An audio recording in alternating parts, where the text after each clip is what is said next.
And so we come to the end of the Key to Time season. Overall, I would say it's been successful. The first 4 stories are all well above average, so the fact that the final 2 are not up to the same standard doesn't really matter so much. The big story arc ends with a whimper, not a bang, and it's clear they didn't have it planned out in advance. But future story arcs, such as the Trial of a Time Lord and Flux, have similarly disappointing endings, so maybe it's just not a good format for Doctor Who in general. The early episodes are probably the strongest, set in a bunker on Atreus, with a convincing atmosphere of gloom and paranoia. It starts with one of the best moments of unintentional innuendo, with the propaganda film giving us the immortal line, "Men out there, young men, are dying for it," but otherwise plays it straight, with the psychotic Marshal advocating for war, and Princess Astra striving to make peace. The actual battles are played out using simple dots of light on the screen, which shows how Doctor Who's budget is, compared to Star Wars and Battlestar Galactica, which were airing at around the same time. But it is weirdly effective all the same.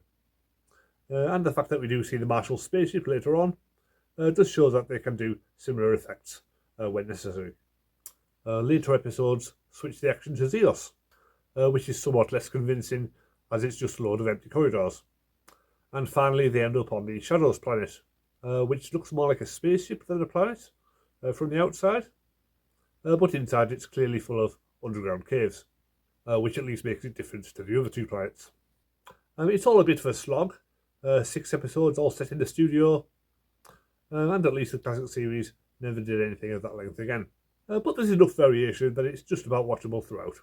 As the story goes on, so the focus goes from the conflict between Atreus and Zeos to the battle between the Black and White Guardians for the Key to Time, played out by their proxies, the Shadow and the Doctor.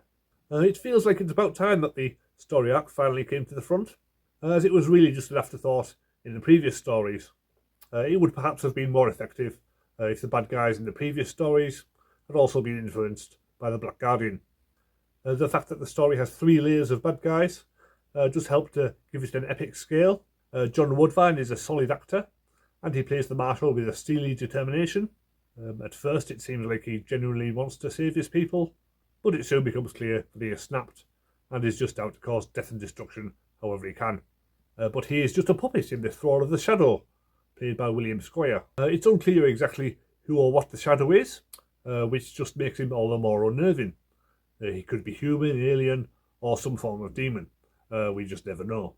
And the Shadow himself is just an agent of the Black Guardian, played by Valentine Dial, only without the sleeve bird he would wear on his head in his later appearances. The final confrontation with the Black Guardian is a rather low-key way to end the entire story, taking place just on the TARDIS set, with just the regular characters talking to the Guardian over Zoom. It can't help feeling like a bit of an anticlimax, after the Doctor spent all these weeks piecing together the Key to Time, only to send them all back to where they were in the first place.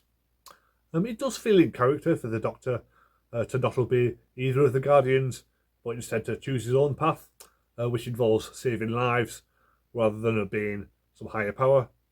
But you can't help wondering what happened to all that stuff the White Guardian was saying at the start of the Ribos operation, that the universe would basically fall apart if the key wasn't assembled. Was he lying? Or did he use the key off screen while the Doctor was talking to the Black Guardian? We may never know. Which does make the ending rather frustrating for anyone who's followed the season since the start. But at least it ends the series on an interesting new status quo, with the Doctor running away from the Black Guardian, which carries on for the next few years, and into the next Doctor's time. This is a strong story for K9. He gets to go off and have his own adventures for the first time, from being nearly incinerated on a conveyor belt, to conversing with the computer on Zeos, to being taken over by the Shadow. He really feels like a proper character for the first time in ages, perhaps because he's been written by Bob Baker and Dave Martin, who also wrote his first appearance. The final 2 episodes introduce Drax, played by Barry Jackson, a rogue Time Lord with a Cockney accent, who would undoubtedly be played by Shane Ritchie if they brought him back in the new series. He does bring some much needed comic relief to the series, which could have been very grim otherwise, but his appearance is incredibly random and feels like it would have been suited to a better story. It's a shame they didn't bring him back for more of a light-hearted romp. Lalla Ward makes her first appearance here as Princess Astra, and she is very good, displaying plenty of range. She gets to show strength when speaking out for her people. There's some romantic scenes with Merak, and she shows a more duplicitous and cunning side when she's possessed by the shadow. It's a great audition for the role of companion, and it does feel ironic when one of the first things she says to the Doctor is, "I feel safer with you," given her subsequent relationship with Tom Baker. This also means that Mary Tamm makes her final appearance as Romana. It's a shame she had to leave, as she has a fine rapport with Tom Baker, and it feels like she could have carried on with the character. But at least she didn't outstay her welcome, and she never got typecast. Her career continued unabated, unlike many of the other Doctor Who companions, so maybe she got out at the right time. The DVD has a whole disc of extras. It's hard to imagine what else could be added to the eventual Blu-ray.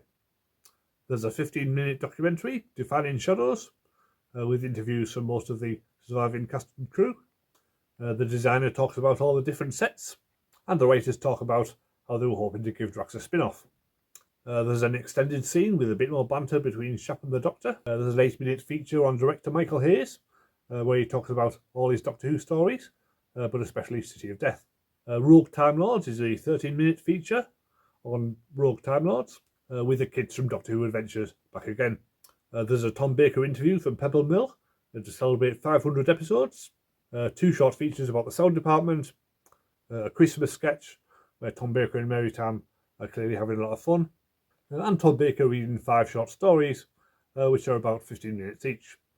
I haven't watched all of those, but I'm sure he does a good job. Overall, it goes on too long and ends the season on a bit of an anticlimax. But still, it's got plenty of interesting elements, so I'll give it a 4. Next week I can start my Season 17 Blu-ray with Destiny of the Daleks.